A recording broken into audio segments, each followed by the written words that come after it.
Alright, I'm watching Jaws for the first time, checking it out. Dun dun dun dun dun dun dun dun. Ho ho ho ho! Woo!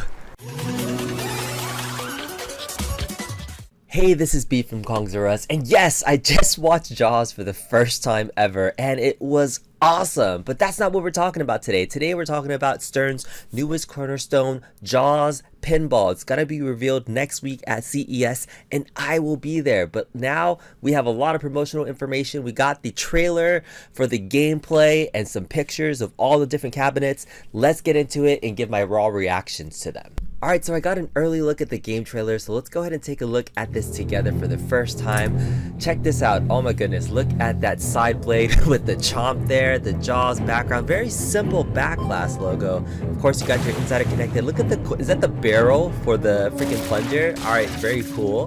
Got the chum bucket over there, got the orca ship bashing it into a little spin reel. Look at that, nice little ball. Oh, it's a shark fin. Fire the harpoon. That's a shark fin that you're shooting out there in the middle. That's awesome. Oh, and there he is, Jaws coming out, freaking out the boats. Oh my goodness. All right, this is really cool. Look at this, lots of detail. Like, it's subtle, right? There's a boat second level playfield with a flipper. Nice, like that, like that. I like the barrel. The barrel makes sense now. I saw early pictures of that. I was like, what was that for the plunger? Alright, there's the shark fin. I wonder, so the shark fin is like a moving drop target. That's pretty cool. Alright, there it is. The Jaws official trailer for the gameplay. Let's talk about this and take a look at some pictures. Alright, here is the pro version of the cabinet. Very simple back glass design, I like it. The side art featuring that shark fin and the cage attack there with Hooper, the beachfront scene. Here is the premium version with a more artistic approach to Jaws, attacking the boat. And then you got Brody attacking the shark there too with the hook and the fin. The last one is the limited edition. Back to that very simplified artwork on the back side.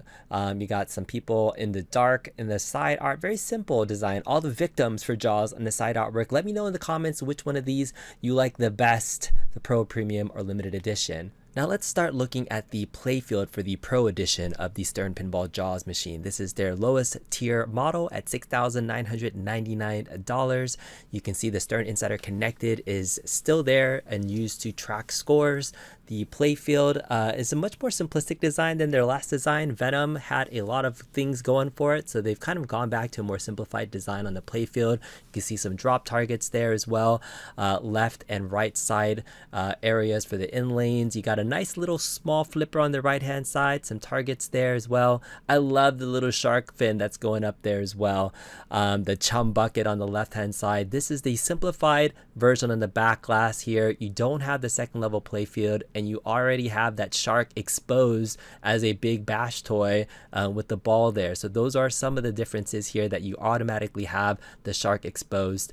Next, we have the premium version of the pinball table. This is their mid-tier model, $9,699. The bottom section for the Insider Connected feels the same, but the rest of the playfield now definitely changes. You get some extra toys and things there, including that little extra barrel there. So that's a little fun addition that you can see that wasn't on the Pro. You got Hooper and Quint there. You couldn't get the image likeness for Brody, unfortunately, but 2 out of the 3 main fishermen is still pretty good in terms of assets, in my opinion. You got the next level thing here, which is that second level playfield, the orca boat itself with the flipper up there. So that's cool that there's a whole entire playfield. And then the last thing you have is that extra boat in the middle of the playfield that reveals a freaking shark that comes out. So that's really cool to see that shark coming out. Very much reminiscent of the movie there. So here's the limited edition version of the playfield. A couple different changes here. Again, this is only limited to $1,299. You get this barrel plunger, which is a nice touch there. A couple of other key changes. You get some nice speakers in the back, Kenwood giant speakers. You do get some nice trim with white molding. You got Keith Elwin's signature on there as well. You got some nice side blade blade armors with the chomp coming out of it, and then you have side art blades coming on both the left and the right side. So those are the main differences on the limited edition model compared to the premium. Most everything else in terms of the toys and everything else and features are the same, exactly like the premium. You just get the extra trim, some different artwork, the art blades, the plunger, the signature. So it really depends if it's worth it for you. Limited only to 8,000 models worldwide. There's Jaws coming out. Let me know again in the comments which of these layouts that you think you might be interested in playing, and we can talk about final thoughts next.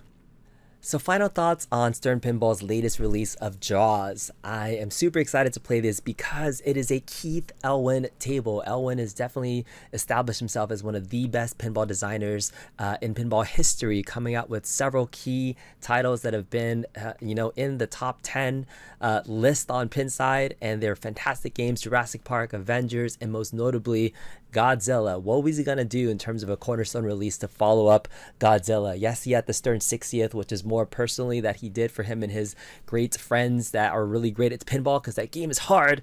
But Elwin's next cornerstone, Jaws. This is an interesting title. I think it's a different change of pace from the last two titles that we've got from Stern, from Foo Fighters and Venom. Were very busy artwork designs from Zombie Yeti, who I absolutely love his artwork, but Venom was definitely much more like in your face, right? Just artwork all over the place. This was a much more simplified design, akin to the original artwork, from Jaws itself. It's very kind of 1975-ish looking, and so that's awesome that they kind of simplified it, and it works with the theme. This movie, I just watched it for the first time, and it has such great storytelling. I can only imagine the code being just as good, of telling the story of three fishermen trying to capture Jaws on a boat on the Orca, using the barrels to be able to capture and harpoon him down.